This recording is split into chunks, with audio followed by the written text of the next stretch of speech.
ఏపీలో ఎన్నికల తర్వాత జరిగిన హింసపై పోలీసులు ప్రాథమిక విచారణ పూర్తి చేశారు. విచారణ రిపోర్టును రాష్ట్ర ఎన్నికల అధికారులు సీఈఓకు పంపించారు. హింసాత్మక ఘటనలపై ఈసీ ఆదేశాల మేరకు సిట్ను నియమించింది ప్రభుత్వం. సిట్పై ఇవాళ అధికారిక ప్రకటన రాబోతోంది.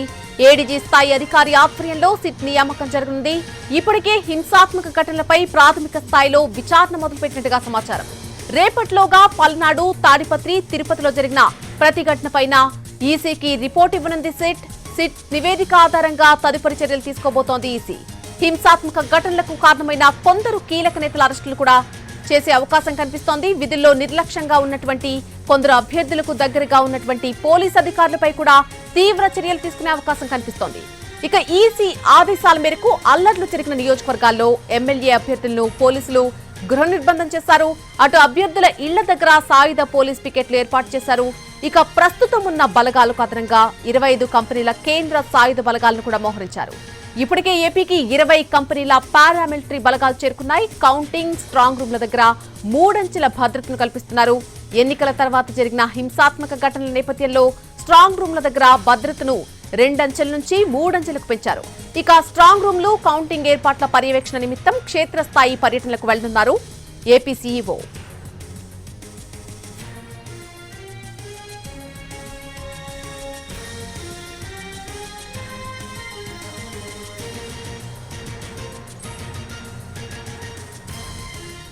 ఏపీలో ఎన్నికల తర్వాత జరిగినటువంటి హింసపై పోలీసులు ప్రాథమిక విచారణ పూర్తి చేశారు. విచారణ రిపోర్టును రాష్ట్ర ఎన్నికల అధికారులు సీఈఓకు పంపించారు.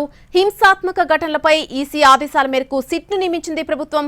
సిట్పై ఇవాళ ఒక అధికారిక ప్రకటన రాబోతోంది. ఏడీజీ స్థాయి అధికారి ఆధ్వర్యంలో సిట్ నియామకం జరగనుంది. దీనికి సంబంధించి పూర్తి అప్డేట్ మా ప్రతినిధి పిఎంఆర్ చంద్రశేఖర్ లైవ్ లో అందిస్తారు. పిఎంఆర్, సిట్ పై ఇవాళ ఒక అధికారిక ప్రకటన వచ్చే అవకాశం కనిపిస్తోంది. దీనికి సంబంధించి పూర్తి అప్డేట్ ఏంటి?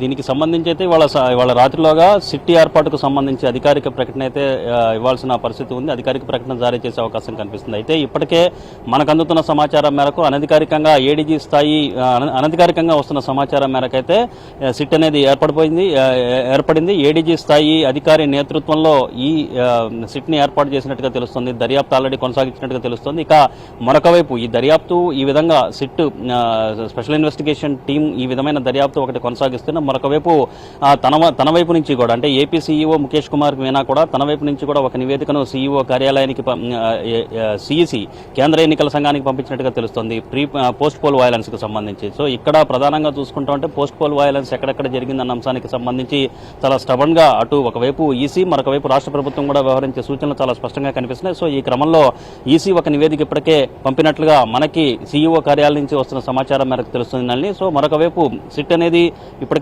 ఏర్పాటైందనేది మన అనధికారికంగా తెలుస్తుంది. అధికారిక ప్రకటన రాత్రికి వచ్చే నేపథ్యంలో ఇప్పటికే సిట్ అధికారులు ఎవరైతే ఉన్నారో ఈ అంశానికి సంబంధించి పోస్ట్ పోల్ వయలెన్స్ కు సంబంధించిన వ్యవహారం మీద ఇప్పటికే దర్యాప్తు కొనసాగిస్తున్నట్టుగా తెలుస్తోంది.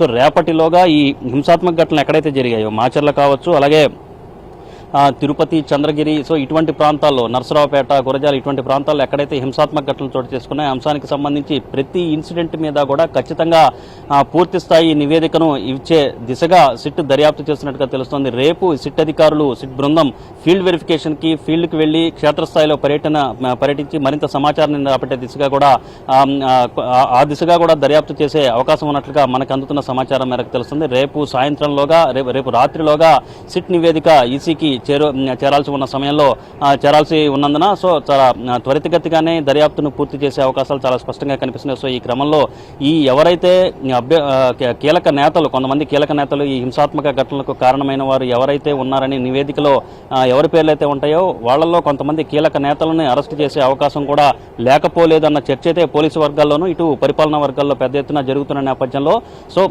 హింసాత్మక ఘటనలు చోటు చేసుకోకుండా ఇప్పటికే ప్రికాషన్స్ అనేవి ఈసీ వైపు నుంచి తీసుకుంది. సో పెద్ద ఎత్తున పారామిలిటరీ బలగాలను తీసుకొచ్చే దిశగా సాయుధ బలగాలను ఏపీకి రప్పిస్తున్నారు.